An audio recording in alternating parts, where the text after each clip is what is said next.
Hey, we're the Dizzy fam. I'm Lisa. I'm Kaylee. And I'm Chris. He's the one with the lovely Vestibular. vestibular issues. Yeah. Condition. Da, da, da. Done. So finally, after a few weeks, after putting our heads together, we decided to go ahead and tell you all about our story. So we wanted to sit down and really discuss it and Let you know together. exactly what we're talking about. Yeah, what we're talking about. Because we keep saying, we'll fill you in later. Soon. Well, this is now. Yeah. Ta-da! So we wanted to get together and introduce ourselves for those of you that don't know us personally. And we've introduced ourselves, but now we're going to learn at least Kaylee because she wants to go play Pokemon. Yeah. Alright, she wants to show you her Eevee real quick. It's her special Eevee, isn't it? Alright. Do you want to go watch tunes now? Go play? Yeah. Okay. Love you. Boy. So I guess the beginning is a very, very good place to start. April 11th, 2019. I was driving home from work. About 45 minutes into my drive, I start feeling off. And I call Lisa. Got a really bad headache, feeling really nauseous. And you were dizzy. And I was dizzy. Didn't know what was going on. So I call her and I'm like, hey, I'm not feeling too good. I'm gonna take it slow, but I'm on my way. So finally make it home.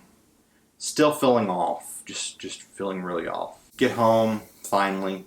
It was kind of late around that night. Kind of late around that night. It was a Thursday. Ate dinner, kind of felt crappy all night. Went to bed, just wanting to sleep it off. Woke up the next morning. It was the absolute worst case of vertigo I have ever had. And that persisted the next 24 hours. Had to call into work and... Yeah, you couldn't lift your head off the pillow pretty much that day. Yeah. Well, for the whole weekend. You were pretty much just... Really was for the whole weekend. Laying down was about the only position he could be in where he... You even felt bad then, but you would get a little bit of relief when you were laying flat. Yeah. I think I finally was able to make it out of bed on Sunday. I finally got enough cabin fever that I had to venture out on Sunday. We had a few errands we had to run, so I was able to get out on Sunday. We had to end up going to the mall. Yeah, he looked drunk walking around, and we don't drink. And he looked like he was stumbling around like he was drunk. And you couldn't stand for very long either. Yeah, I was very dizzy. And I really did feel like people were looking at me strange. And my anxiety was really high that day. I really did feel like I was stumbling and I couldn't stand for very long. I was, cold sweats, the whole nine. And I was very nauseous. And after a while of thinking about what's going on, I finally was like, and I'm not one to go to the doctor. I am not. I have to make him go to the doctor. I finally said, Lisa, tomorrow I'm going to go to the doctor. Yeah, so we got him into our family doctor. She wasn't available, immediately like we were needing to get in, so we ended up seeing the nurse practitioner. Yeah, so... And started the whirlwind of doctors. Yeah, the whirlwind of doctors. So starting the whirlwind of doctors, that was really interesting. Starting it through, they immediately said, all right, you're looking at my ears, and they were like, okay, your inner ear is really inflamed. You need to go see an ENT. Yeah. Perfect. Awesome. Yeah, they got us in that same day. So we get into this ENT. And honestly, that's kind of where things start going awry. Unfortunately, because we were so last minute, we were also last patient of the day. That means things are kind of crazy, kind of rushed, kind of... So we get in, finally get in to see the doctor. He comes back in, sees us. He does see the red and irritation in my inner ear. He chalks it up. He basically says it's not an ear infection, which is what the general practitioner's nurse practitioner. Wow, that was an interesting sentence. The general practitioner's nurse practitioner. First had thought. Yeah. But what he said was, he really didn't say anything. He didn't. He just said there was a lot of earwax that needed to be cleaned out. So he... And really didn't go into any other Yeah. thing other than, we'll have you back, we'll do your hearing test when you come back, and we'll get you scheduled for physical therapy and for And VNC. actually, he actually wanted to do the hearing tests that afternoon, but because we were at the end of the day, and I had so much, they had to clean out my ears. They couldn't before do they it. could do the hearing test. Yeah. So they had to push it off by almost a week. So he went to the ENT. We got the nurse practitioner, the ENT the same day. Yes. Got him in both places.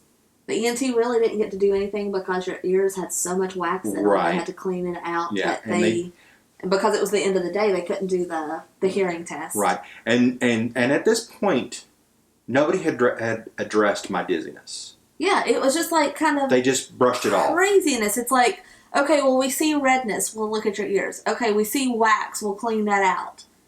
And it was just like, okay, but what about the fact that I can't walk? They would address... that he can't walk. Yeah, they would say, oh, well, it's just vertigo. You'll be okay. It'll pass. And it's like, for 3 days, this doesn't make sense. This isn't lining up. There's something wrong. Yeah, it just didn't make sense. And make our follow-up appointment to talk to the audiologist. And to go for your VNG test. And to go up for the VNG test.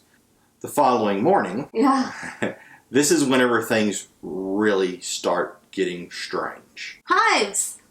I woke up with my body covered in hives. It literally was bad. I mean, we're talking like head to toe. So I'm covered in hives, and this lasts for 3 days. It was so bad that he literally would lay on the floor and lay on his back and lay on his hands so he could not scratch himself. Like, it would hurt so bad that he would just get in the floor and he couldn't do anything but just... And these were he was crying. These were the only 3 days that my dizziness did subside, but I chalk that up to being my brain was so occupied with the itching. Like, it was focused more on that. That it couldn't recognize and I dizziness. think it was like you were trying... It was so bad that it was taking all of your brain power to try not to scratch. Yes. Don't you agree? I would agree with that. So I think that it was... Yeah. Yeah. Your focus was so bad on the immediate... Right. Yeah. Oh, yeah, I even tried to get him into the doctor again, and they were like, oh, yeah, just take some Benadryl. Huh, yeah, that didn't work. Yeah. And so then, we weren't getting anywhere. So Thursday, I called the allergist immunologist because I knew that the doctor, would probably be like, oh, well, did something allergic, was there an allergic reaction there? And I was like, hey, with everything going on with him, there's no way he can make it another day.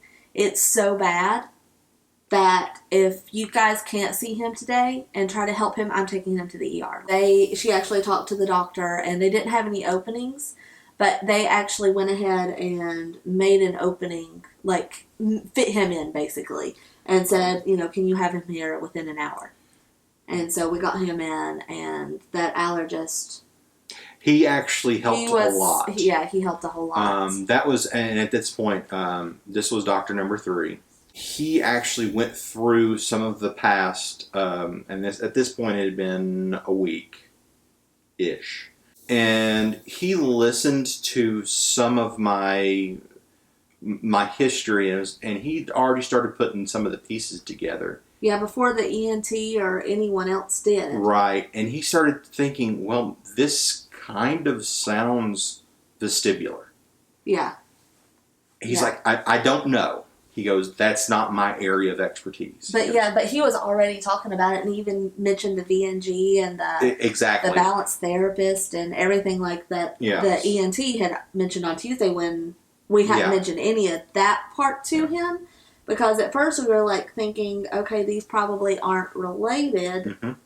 But then at the same time we were like, it's too coincidental. He's a healthy guy. Like, seriously? Like, he's healthier than I am. Other than being other than your weight. Yeah. So we were like, it has to be something. And so, yeah, he kept saying that, he thought it was something related to this, which is dealing with a viral. Mm-hmm. And either the viral or your body just being in shock dealing with all the brain stuff. Right. So, yeah, he actually put me on, I can't think of this, the it was some sort. I don't know. Yeah. It was some sort of antiviral medication. To try to jumpstart the if it was viral. If it was viral.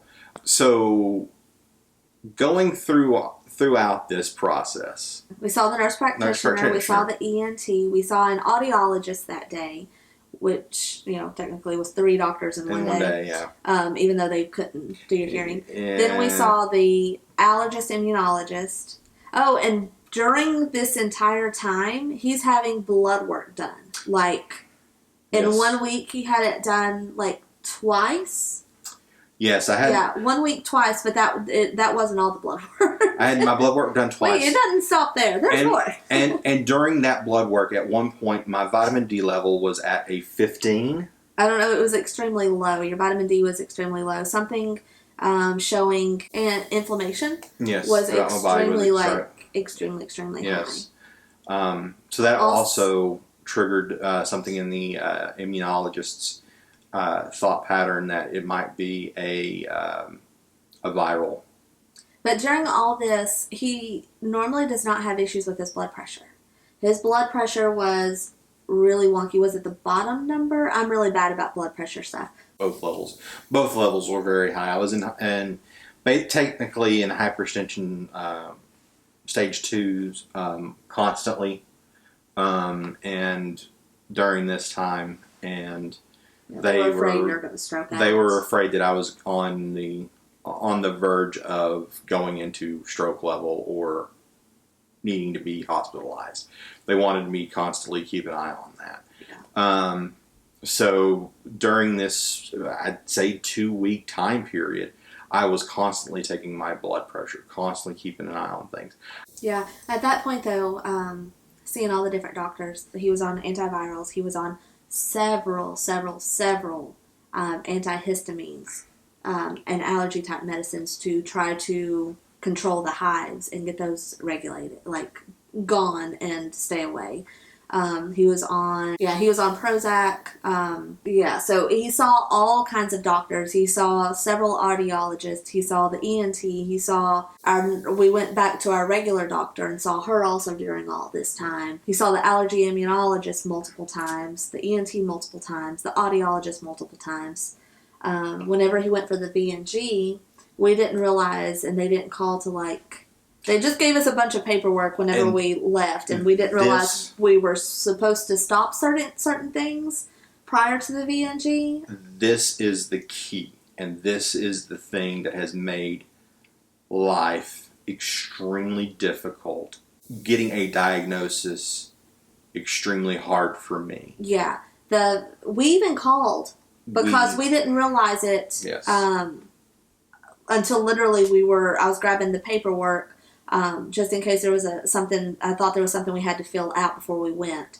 And so I grabbed the paperwork, and that's when I realized, oh crap, he was not supposed to be on caffeine. He was supposed to stop his Prozac. He was supposed to stop his antihistamines, all his allergy medications, which he was on three different kinds every day. And all of that plays a part with your vestibular system. We were so desperate, you guys, seriously, we were not getting any answers from anyone. Even the ENT, whenever he saw those results, he was like, oh yeah, there are some things here, but not taking into consideration the medications he was on, that would have drastically changed his diagnosis. Instead of it being a mild case, it would have been a more what would you say, substantial case. Yeah, we were desperate. So I ended up finding one of us found it. We were both doing research. Yeah, we were doing the so American much research. Institute of Balance, and it's not covered by insurance, but we went and got a second opinion with them. I wish we would have gone with the doctor, the head person, the one of the founders or whatever they called that person instead of just one of the associates, which is still an audiologist, but I almost feel like the other person may have been able to have like officially diagnosed because they said they were audiologists, that they couldn't. Once we got there, we found out that they can't diagnose and they can't treat. So then they had to send us elsewhere. Yeah. And so we've seen a neurologist that they recommended. We saw one neurologist. Oh, we saw a neurologist before that. That was a total... Oh, wow. Yeah. Horrible. He sent me for... Well, he had me come back for an EEG for no apparent reason. No, it wasn't... Was it EEG? Yes, it was an EEG. Okay, whatever for the seizures. For seizures. And he also he did have me do an MRI, which is, that was the one good thing out of it, which came back completely clear. But he, even after 2 previous doctors, one ENT and then the balance therapist doctor there had already done the Epley maneuver on me and ruled out BPPV. He diagnosed me with BPPV, which is not anything like what he has. No, well, the dizziness. The problem with that is the Epley maneuver, and you can YouTube that, you can Google that. It will immediately fix that, and that will solve that. My case doesn't help. And also BPPV is in certain positions. Correct. When your body gets into certain positions, your head, you move in certain positions, it triggers the vertigo immediately, and that's what the cause is. It's like you avoid those motions, you're okay. You're okay. But with his, it does not matter the position. It does not matter anything. There's nothing that can stop it. It's not, the crystals aren't out of alignment. Whenever he was at the ER, they did tons of blood work. They did an EKG. They did all kinds of tests to make sure he hadn't had a stroke. All kinds of blood work. They said it would show different things. Checked his heart. Make sure he didn't have a heart attack of any sort. Yeah. They checked... They did a CT scan. CT scan came back clear. All the blood work came back just, nothing... big deal. Yeah, nothing was showing anything. It was completely clear. And that's the weirdest part about this entire... That's probably one of the weirdest part about this entire disorder, disease system is there is no tests that really point to it. They don't really understand You're it. Completely normal. So it's basically like tests to rule out things. So like his CT was normal, his MRI was normal, his EKG, his EEG, his blood work. I mean, other than the inflammation and stuff. It was like everything. There's nothing that screams, "This is what's going on." Yep. So in going to all that, we finally found my neuro-otologist. Thank if I'm you. saying that For right. saying that correctly. And that was, again, we were just doing a lot of research. Finally found yet another doctor that we were Googling vestibular doctor. We were like, just because we had no idea what the vestibular system stuff was. So we had to totally kind of educate ourselves. Yeah. And luckily, the neurotologist was him and allergist, immunologist were actually like the 2 doctors that talked to us and educated us the most, other than, of course, also the balance therapists. Yes. The vestibular balance what is it? VRT. VRT, vestibular rehabilitation therapist. Yes. Okay, got it out.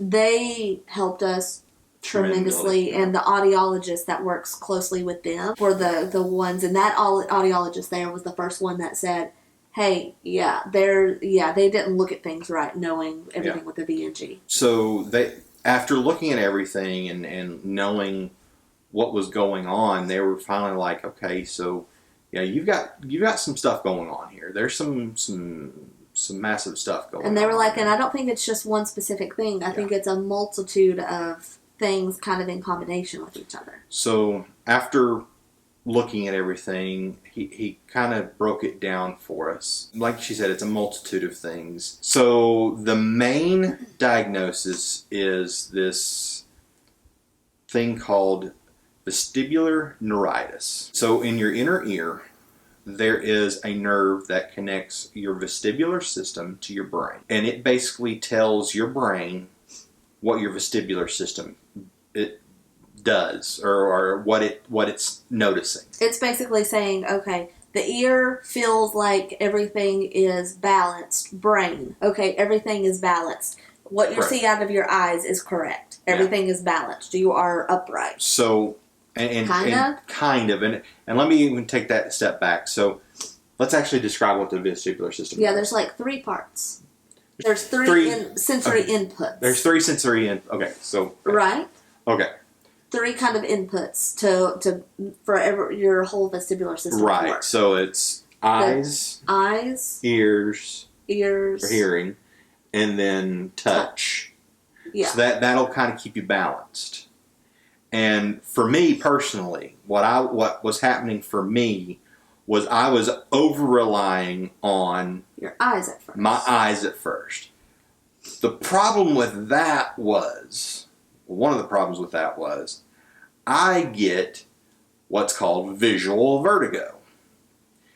And with that is patterns, bright colors, bright lights, flashing lights, stuff like that will spark vertigo or dizziness on me. So that makes my head dizzy. Even like going into stores and all the patterns on the shelves, all the products on the shelves, visual stimulation for his eyes in a store, it's too much. So that makes me dizzy. Yeah, so with this visual thing, we're trying to have the lighting. We used to be photographers several years ago, had a photography business. And so we're trying to make sure that the lighting is okay for this video. But in turn, it's getting to him. So anyway, I'm pushing through.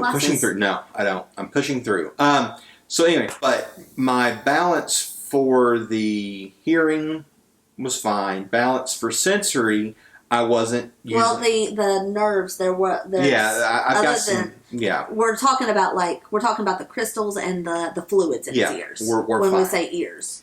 But my balance for sensory was low. I didn't rely on it enough. After VRT and using your cane. And using my cane, now I rely on it a little bit too much, but it's like your brain had to. The purpose of the therapy is to retrain your brain to where it notices when you. Basically, that you're not dizzy, that you're not falling over. It's trying to help your body stabilize itself. Trying to recoup. And so he had to have the cane. They recommended him, to use the cane. Mm-hmm. But now his brain, with using the cane, it has rewired his brain to where that's almost like another a limb that he's using. It's almost like another leg that's stabilizing himself. That so his body, me just a little bit. Yeah, his brain is like retrained to where it's reliant on that to help him. Yeah.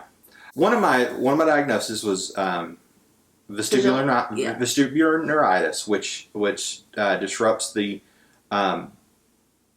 disrupts the nerve, and you've got 2 of them. You've got one on either side that connects your vestibular system to your brain, and it is attacked by a virus, and it can be either unilateral or bilateral. Mine was bilateral, so I have it deadening in both nerves, and it's different. So mine's worse in my left side than my right side. I have also a little bit of a low frequency hearing loss due to it. So that's my major diagnosis. My second diagnosis is PPPD. Don't ask me what the acronym is because I cannot remember what it is.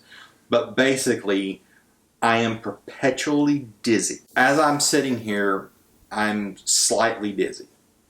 Whenever I lay down, it's a It slight helps better. It's better. It's a bit more of a relief. If I'm standing up, it's worse. I'm always dizzy, always nauseous. It's just a constant. And you've always got a headache. And I've always got to a some headache. degree. And my third diagnosis is vestibular migraines.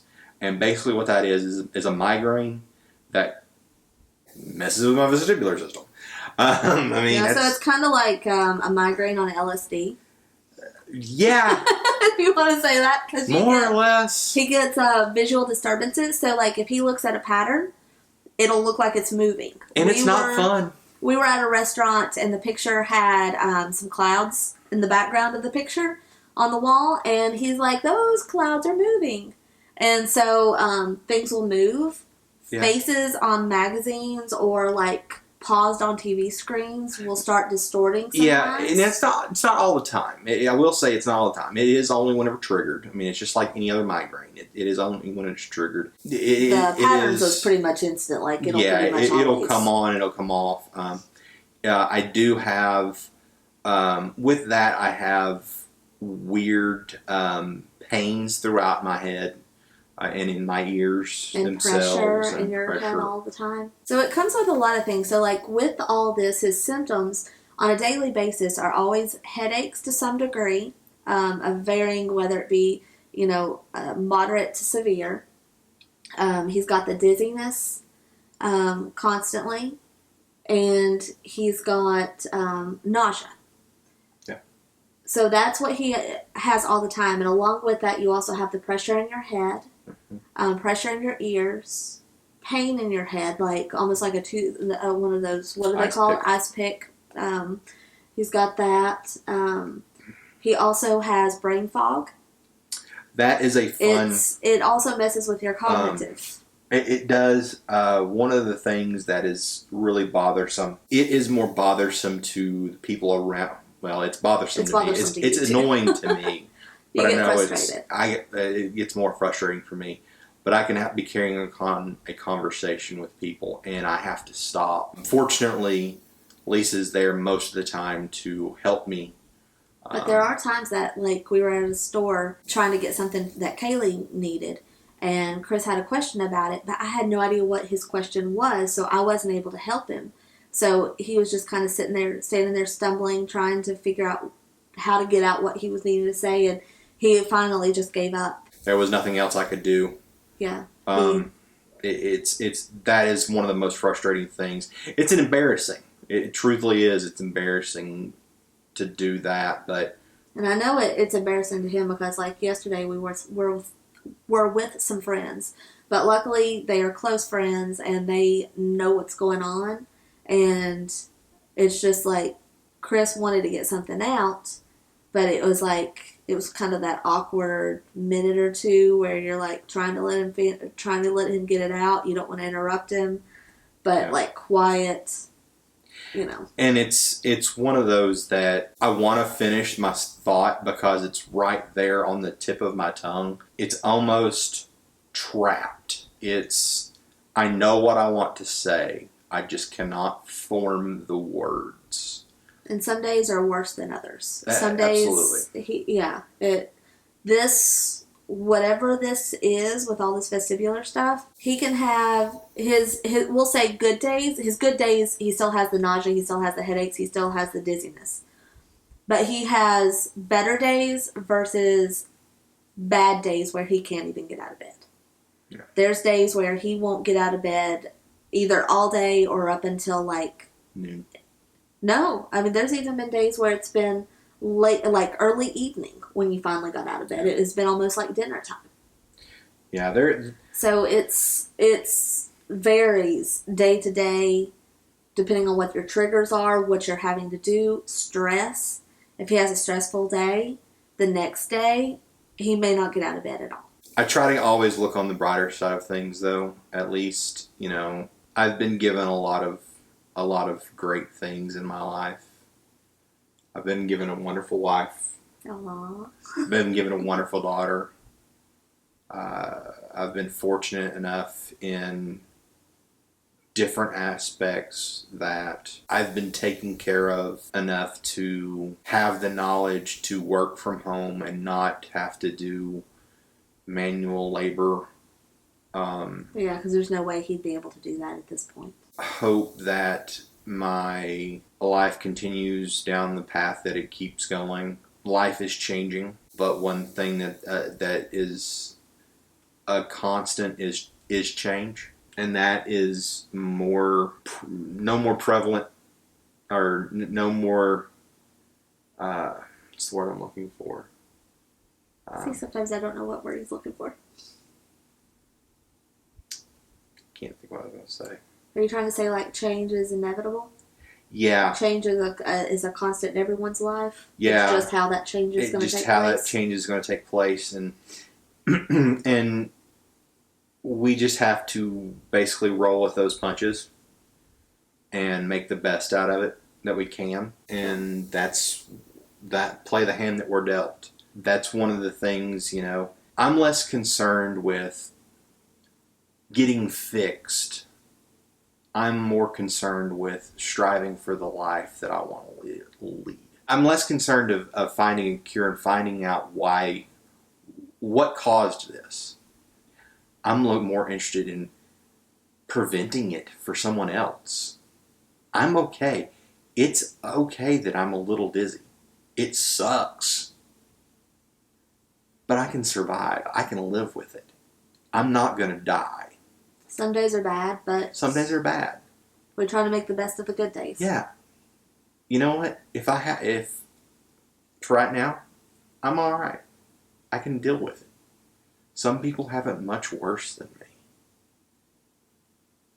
In 15, 20 years, whenever I've been living with this stuff for that long, I may be singing a different tune. I'm sure I probably will be. But for now, I'm okay. I think right now we're just glad that it wasn't something bad. This is bad, but something worse. Life-threatening. Yeah. Something that is... As long as he's smart and watches himself and doesn't, have a really bad fall. Right. It shouldn't take his life. Exactly. And that's where it comes down to is right now life is moving on. We're just going to continue to follow that life. And life is different. Life is different. Life is very different. But that's the fun of it. Yeah. We're just going to keep following that life. So, yeah, when you guys see the videos, you'll be like, well, he's dizzy. Why is he doing this? Why is he going to put himself through going to a concert? Yeah. Why is he going to be doing this? Why is he doing that? But it's because of Kaylee. It's because of Lisa. I don't want to miss out on the memories for myself and for them. Put yourselves in my shoes. Why do you go to concerts? Why do you go to theme parks? Why do you spend time with your family? Yeah, I may feel like crap.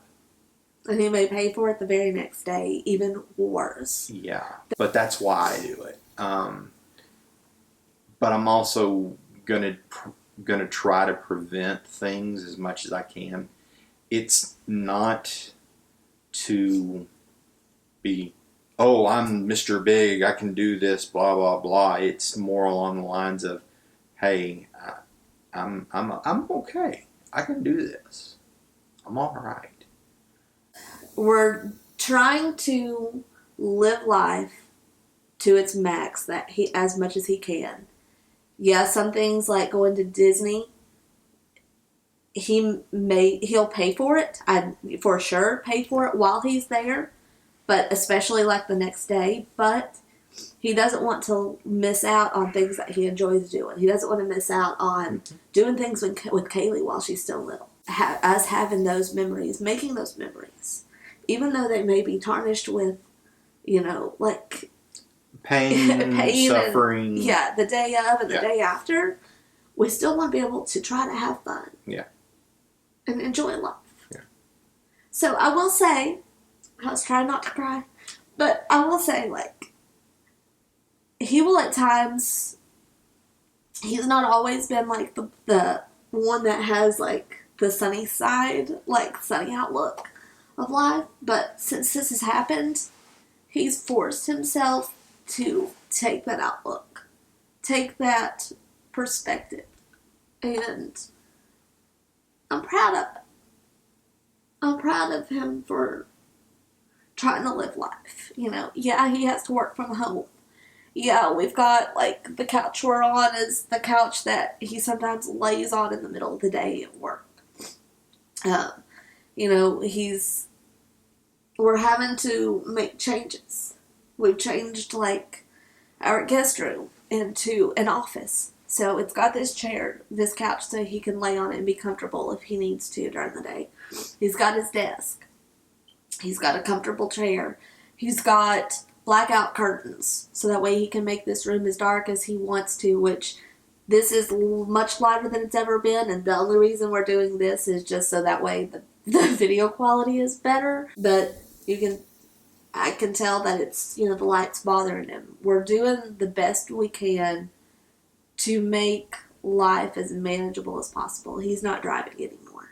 Yeah. He hasn't driven since all this started. He's tried a couple times, but he just can't. Yeah. Like, it's it triggers all this vestibular stuff. And just even with your normal, I don't think it's... Yeah, it wouldn't be safe. It's not safe. So I'm the only one in the family driving. Life has drastically changed. I'm the only one in the family that can drive. That means I'm the only one that can run errands, that can take our daughter to and from school, can take him to his doctor's appointments, can run the errands for the family. We're not looking for sympathy. We're just, like we said, trying to bring awareness to, not only does this just change how that person feels, but it changes not only their lives, but it changes the entire family's life. And that's the reason why we have started the channel, and why we, are called the Dizzy family, is because it's not just the Dizzy fam.